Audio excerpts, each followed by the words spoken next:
বিয়ে খাওয়ার মাঝখানে খবর এসেছে বর পালিয়ে গেছে, চারিদিকে তুলখালাম কাণ্ড। এইদিকে আমার প্লেটে মাংস কম পড়েছে, চারিদিকে চেয়েও মাংস নেওয়ার মতো কাউকে পেলাম না। অবশেষে অনেক উকিঝুঁকির পর দেখি কন্যারে গিরে সবাই দাঁড়িয়ে আছে। প্লেট হাতে নিয়ে বাবুর্চি টাইপের এক লোকরে বললাম, ভাই সাব গরুর মাংসের হাড়ি কোথায়? সে আমার দিকে তাকিয়ে কর্কশ স্বরে বলে উঠলো, ছেলেও উদাও হয়ে গেছে আর আপনি খাবারের পিছনে এখনো পড়ে আছেন। বুঝলাম না, ছেলে গেছে তো কি হয়েছে, আমারে দাওয়াত দেওয়া হয়েছে, আমি খেতে এসেছি।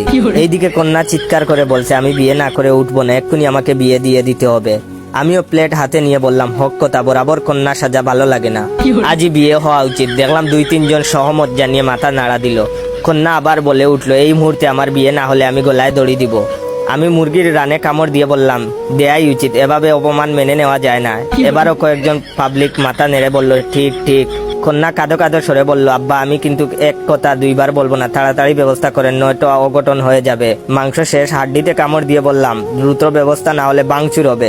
এবার সবাই মিলে আমার দিকে ঘুরে তাকালো। কন্যার বাপ আমার হাত ধরে বলল, করো কি? আমি বললাম, কিছু করি না। মাংসের হাড়িটা কোথায় বলতে পারবেন? সে টাইট করে হাত চেপে বলল, টাকা 2 লাখ দেব, ব্যবসা করবা আর এক্ষুনি আমার মেয়েকে বিয়ে করবা। আশেপাশের সবাই বলল, ঠিক ঠিক, বিয়ে করা উচিত, সহমত। আমি 2 লাখ কেন 10 লাখ দিলেও বিয়ে করবো না বলতে গেছিলাম, কিন্তু সবার চোখের দিকে তাকিয়ে ভিতরের কথা ভিতরে রয়ে গেছে। হবু শ্বশুর আব্বা আমাকে টেনে চেয়ারে বসিয়ে বললেন, এই জামাইরে মাংস দিয়া যাও। মাংস দূরে থাক, পানিও এখন গলা দিয়ে নামছে না। এ কি মুসিবতে পড়লাম।